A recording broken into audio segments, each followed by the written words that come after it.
Good evening students. आज हम S block part 2 के बारे में बात करेंगे, जिसमें बहुत सारे रिएक्शंस, बहुत सारे कॉन्सेप्ट आज मैं आपको आगे कराऊंगा। बहुत ही इम्पोर्टेंट है, इसको आप ध्यान रखिएगा। तो चलो स्टार्ट करते हैं एस ब्लॉक पार्ट 2। तो हमने पार्ट 1 में देखा था, लास्ट में हाइड्राइड की रिएक्टिविटी तक या हाइड्राइड की रिएक्शन तक देखा था। अब जो बात करनी है वो है reactivity towards halogen. Reactivity towards halogen, उसकी हम बात करनी है हमें। तो हम जानते हैं कि m प्लस एक्स करेंगे तो हमें क्या मिलेगा, mx मिलेगा। मतलब मेटल हाइड्राइड यहाँ पर मिलेगा। मेटल की जगह कोई भी बंदा हो सकता है, example for fluorine, chlorine, bromine, कुछ भी आप लगा सकते हो। तो मेटल हाइड्राइड, मेटल हैलाइड यहाँ पर हमें मिलेगा। ठीक है।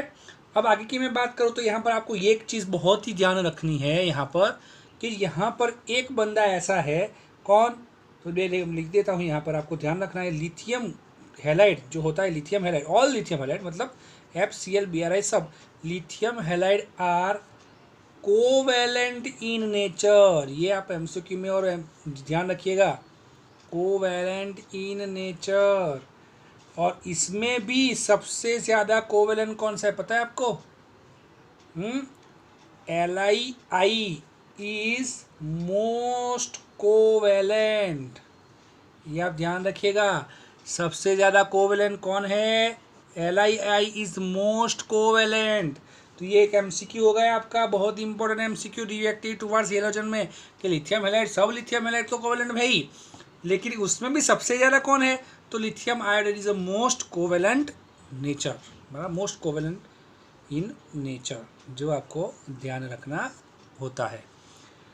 आगे की बात करते हैं, आगे की रिएक्शंस की बात करते हैं, उसके अकॉर्डिंग चलते जाते हैं आगे। तो आगे की जो रिएक्शन है वो है रिड्यूसिंग नेचर। क्या है? Reducing nature. रिड्यूसिंग का मतलब हम जानते हैं स्ट्रॉन्ग रिड्यूसिंग एजेंट होता है। रिड्यूसिंग मतलब स्ट्रॉन्ग रिड्यूसिंग एजेंट, मतलब जिसका ऑक्सीडेशन होता है उसे हम रिड्यूसिंग एजेंट बोलते हैं।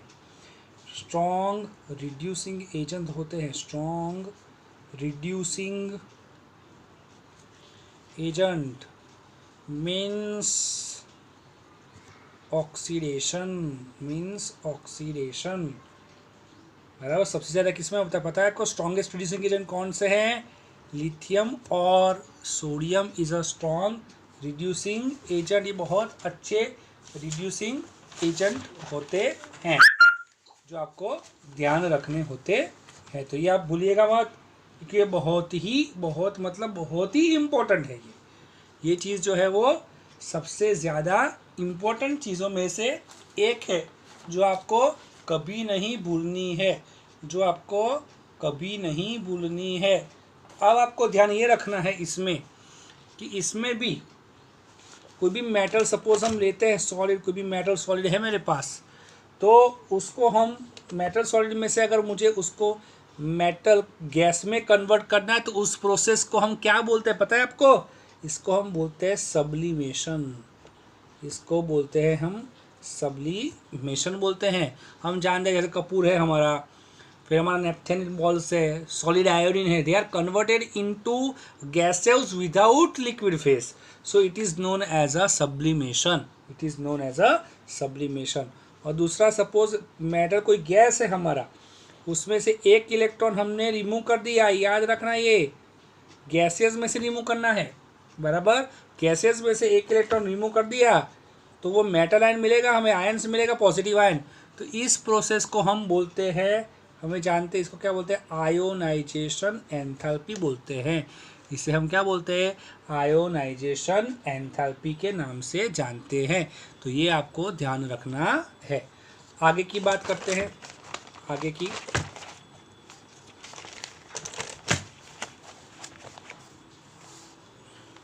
आगे की बात करें तो कोई भी मेटल है हमारे पास और उसमें हमने वाटर मॉलिक्यूल डाल दिया, तो क्या मिल जाएगा? ये पहले कौन सा था? गैसियस था, लेकिन अब वाटर मॉलिक्यूल डालने के बाद ये हो गया एक्वस, तो ये एक्वस होगा, इसको हम बोलते हैं हाइड्रेशन एंथैल्पी, इसे हम बोलते हैं हाइड्रेशन एंथैल्पी। हमने देखा कि यहाँ पर गैसियस था, वाटर मॉलिक्यूल डाला तो it is converted into aqueous solution, so it is known as a hydration enthalpy. इसे हम हाइड्रेशन एंथैल्पी के नाम से भी जानते हैं। दूसरा इंपॉर्टेंट पॉइंट है फ्लेम टेस्ट। फ्लेम टेस्ट क्या है, जनरली मैं आपको समझाना चाहता हूँ यहाँ पर फ्लेम टेस्ट क्या है। फ्लेम टेस्ट में एक्चुअली होता क्या है, तो कोई भी फ्लेम टेस्ट है, सपोज यहाँ पर मेरे पास कोई मॉलिक्यूल है, यहाँ पर कोई भी मेरे पास कोई एक मॉलिक्यूल है यहाँ पर मेरे पास, तो कोई भी एक मॉलिक्यूल, या तो सपोज सुन लो कि यहाँ पर हमारे पास सोडियम है सपोज, तो ये सोडियम का मॉलिक्यूल है और ये it is in the gaseous, it is in the क्या करें ग्राउंड स्टेट में है। ये यहाँ पर कौन से स्टेज में है, ये ग्राउंड स्टेट में है। अब हम क्या करते हैं कि इसको हम क्या करेंगे, ये हमारा ग्राउंड स्टेट में Na का इलेक्ट्रॉन है। अब सपोज हम क्या करेंगे, तो इसको एनर्जी देते हैं, इसको क्या देते हैं, यहाँ हम एनर्जी पास करते हैं, एनर्जी देते हैं इसको हम, कोई किसी भी तरीके से हम एनर्जी देंगे, सपोज वो गैस से ले सकते हो कैसे, या अब उसको इलेक्ट्रिसिटी से ले सकते हो, कोई भी तरीके से हम उसको एनर्जी देते हैं। तो जब भी हम एनर्जी देंगे तो ये इलेक्ट्रॉन यहाँ से यहाँ जाएगा और इसको हम कहते हैं एक्साइटेड स्टेट, इसको हम बोलते हैं एक्साइटेड स्टेट। लेकिन जब ये एनर्जी यहाँ से यहाँ इलेक्ट्रॉन जाएगा तो कोई भी कुछ एनर्जी वो एब्जॉर्ब करेगा एज अ फोटोन, ये एनर्जी क्या करेगा, एब्जॉर्ब करेगा, एब्जॉर्ब करेगा, यहाँ पर वो एनर्जी क्या करेगा, एब्जॉर्ब करेगा। और अब क्या होता है कि ये स्टेट ऐसा होता है कि वो टेम्पररी स्टेट है, या तो ये इलेक्ट्रॉन वहाँ पर बहुत देर तक नहीं रहेगा, सीधा वापस आएगा। जब ये इलेक्ट्रॉन वापस आता है तो जितनी एनर्जी यहाँ पर उसने रिलीज मतलब एब्जॉर्ब की है, उतनी एनर्जी यहाँ पर वो रिलीज या इमिट करेगा, रिलीज करेगा तो इमिट करेगा, मतलब -h वो यहाँ पर इमिट करेगा। और इमिट करने से जो कलर हमें दिखाई देता है, it is our flame test, इसको ट्रांजिशन बोलते हैं। इस प्रोसेस को हम क्या बोलते हैं, ट्रांजिशन बोलते हैं। तो आपको थोड़े कलर याद रखने हैं, किस मॉलिक्यूल के फ्लेम टेस्ट के कलर कौन कौन से, एग्जाम्पल फॉर Li है सपोज, तो उसका आपको याद रखना है क्रिम्सन कलर है उसका, कौन सा कलर है, क्रिम्सन कलर है। फिर अगर सोडियम है तो उसका याद रखना आप गोल्डन येलो, ये सब MCQs है, गोल्डन येलो कलर है इसका। फिर आपको याद रखना है कि यहाँ पर KCS और Rb तीनों के कलर कौन से है, वायोलेट है, तीनों के वायोलेट कलर होते हैं। तो ये आपको ध्यान रखना होता है, बहुत ही इम्पोर्टेंट चीज़ें हैं ये सब, जो आपको ध्यान रखनी है और आपको आनी चाहिए, बराबर, ओके। फिर ये जो रिएक्शन है वाटर के साथ रिएक्शन है, oxide, super oxide and peroxide. ये मैं जो आपको लिखा रहा हूँ ना, वो मोस्ट टाइम भी है, ये बार बार पूछ चुके हैं नीट में। पेरोक्साइड विथ वाटर, ये वाटर के साथ क्या देते हैं वो आपको समझना पड़ेगा, क्योंकि ये बहुत बार पूछे गए। मैं आपको समझा कैसे ट्रिक से आप याद रखोगे। तो पहले देखिए आप, सपोज मैं Li2O लेता हूँ, हम जानते हैं कौन सा है, ऑक्साइड है। अब ऑक्साइड जब वाटर के साथ रिएक्ट करेगा तो क्या बनाएगा पता है आपको, LiOH, मतलब लिथियम हाइड्रोक्साइड बनाता है। बस आप इतना याद रखना है कि ऑक्साइड में ओनली LiOH मिलेगा, दूसरा कुछ प्रोडक्ट नहीं मिलता है। ये पहली बात हुई। अब दूसरी बात मैं करता हूँ यहाँ पर, दूसरी बात मैं यहाँ पर स्टार्ट करता हूँ। तो उसमें सपोज मैं Na2O2 अब लेता हूँ, Na2O2 को हम क्या बोलते हैं, पेरोक्साइड बोलते हैं। अब इसकी रिएक्शन जब मैं वाटर के साथ करूँगा, 2 मोल्स ऑफ वाटर के साथ, तो यहाँ पर आपको ध्यान रखना है कि यहाँ पर हाइड्रोक्साइड तो मिलेगा ही, प्लस H2O2 मिलता है। बस ये आप ध्यान रखिएगा, H2O2 मिलता है, ये बहुत ही इंपॉर्टेंट रिएक्शन है। तीसरा यहाँ पर अगर मैं लेता हूँ KO2, ये क्या है, सुपर ऑक्साइड है, और इसकी रिएक्शन भी 2 मोल्स ऑफ वाटर के साथ करता हूँ, तो यहाँ पर KOH तो मिलेगा ही, ऊपर वाला H2O2 भी मिलेगा और प्लस O2 भी मिलता है। बस ये आप ध्यान रखिएगा। तो पहले वाले रिएक्शन में LiOH के साथ ओनली, मतलब Li2O था तो मतलब ऑक्साइड था तो ओनली LiOH मिलता था। अगर सुपर पेरोक्साइड था तो LiOH मतलब NaOH था, प्लस उसके साथ क्या मिलता था, H2O2 मिलता था। और अगर पेरोक्साइड सुपर ऑक्साइड है तो आपको याद रखना है कि KOH तो मिलेगा ही, H2O2 भी मिलेगा, पर एडिशन में क्या मिलता है, दूसरा O2 मिलता है। बस ये रिएक्शन बहुत ही इंपॉर्टेंट है, जो आपको ध्यान रखनी होती है। अब हम नेक्स्ट कॉन्सेप्ट की ओर चलते हैं। नेक्स्ट कॉन्सेप्ट की मैं बात करूं तो वो हमारा है general characteristic general characteristic of oxides and hydroxide. तो हम उसकी आप बात करने जा रहे हैं, बराबर। तो उसकी हम बात स्टार्ट करते हैं।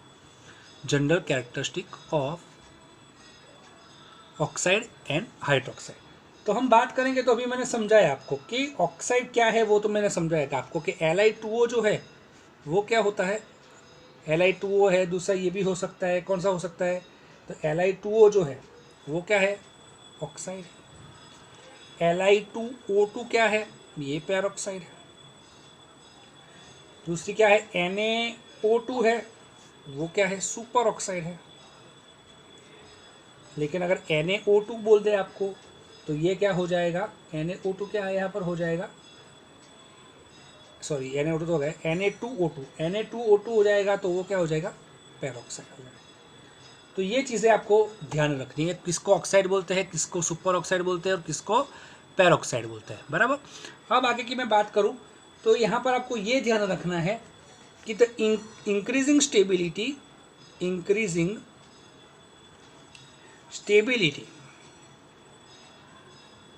of the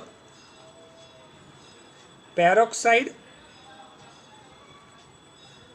and superoxide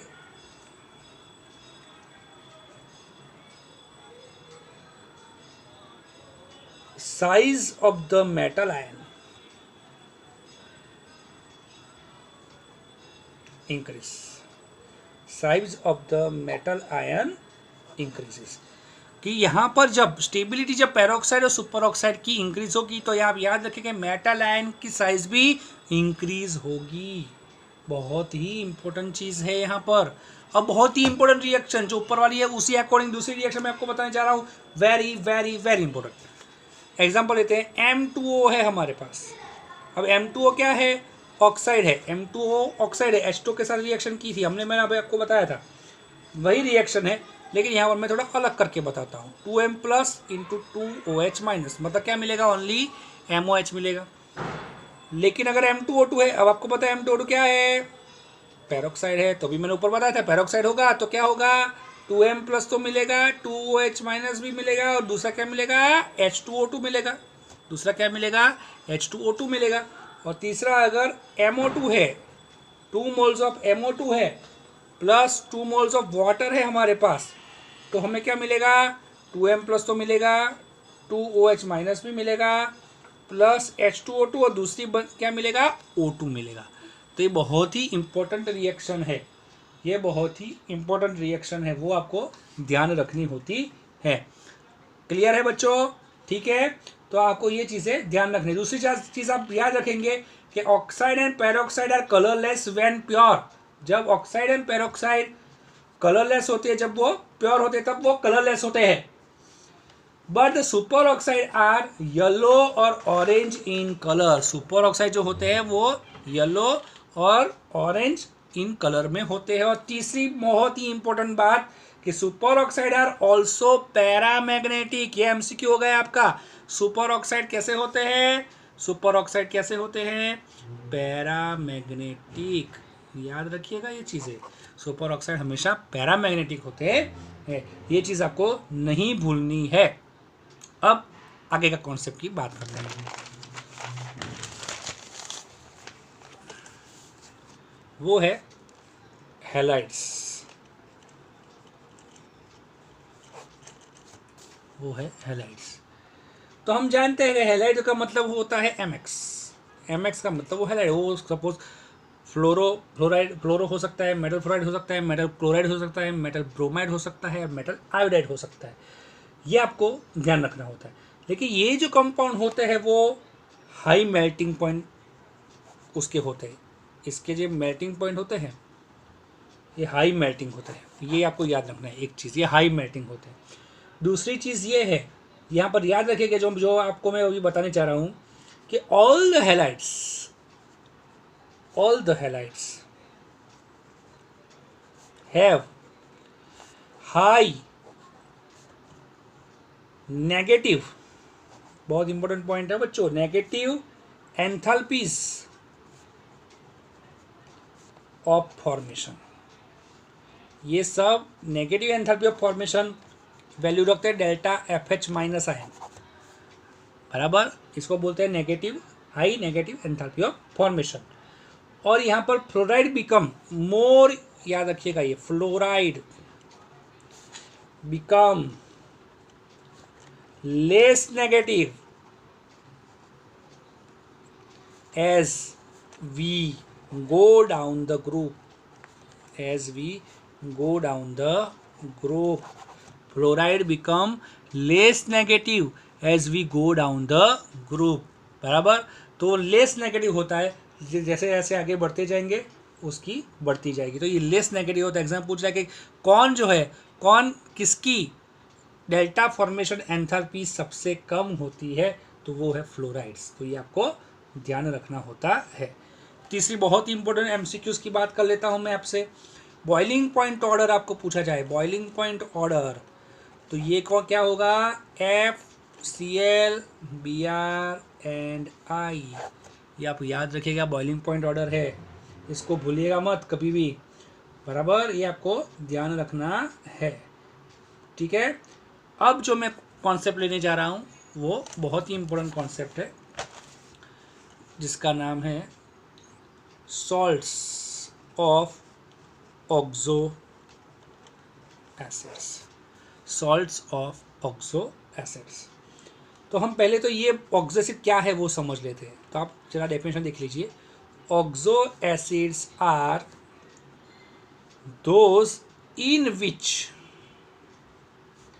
the acidic proton, acidic proton क्या होता है, जो हाइड्रोजन मतलब ऑक्सीजन के साथ जुड़ा हुआ प्रोटॉन, वो होता है acidic proton. Acidic proton is on a hydroxyl group, is on a hydroxyl group with an oxo group attached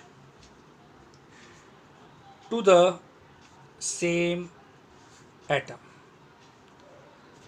Oxo acid are those in with the acidic proton जो होता है is on a hydroxyl group, मतलब hydroxyl group के साथ acidic proton होता है with an oxo group added to the same atom, जिसमें oxo group भी उस एटम के साथ जुड़ा हुआ हो। एग्जाम्पल लेते हैं, जैसे कि H2CO3 है मेरे पास, हम जानते हैं इसका नाम है कार्बोनिक एसिड, लेकिन इसको हमें ऑक्सो फॉर्म में लिखना हो तो हम क्या लिखेंगे, OCOH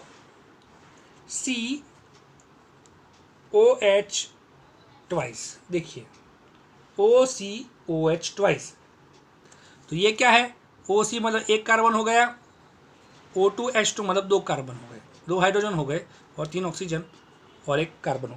तो ये यहाँ पर देखिए आप कि ऑक्सो एसिड और those in the acidic proton is an hydroxyl group. ये देखिए आप, acidic proton in the formation of hydroxyl group की तरह बिहेव करता है, बोले acidic proton as a hydroxyl group है। And with an oxo group is added to the same extent, जिसमें OC मतलब ऑक्सोनियम ग्रुप वही उसी कार्बन के मतलब उसी हाइड्रोक्सिल ग्रुप के साथ जुड़ा हुआ हो।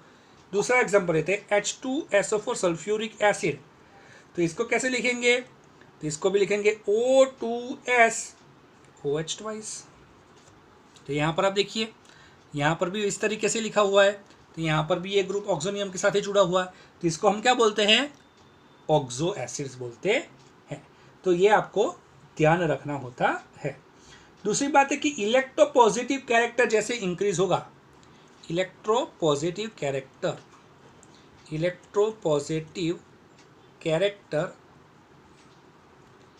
Increase down the group, stability increase down the, stability भी क्या होता है, इंक्रीज होती है। ये आपको ध्यान रखना होता है। तो स्टेबिलिटी भी इंक्रीज होगी, लेकिन किसकी, कार्बोनेट और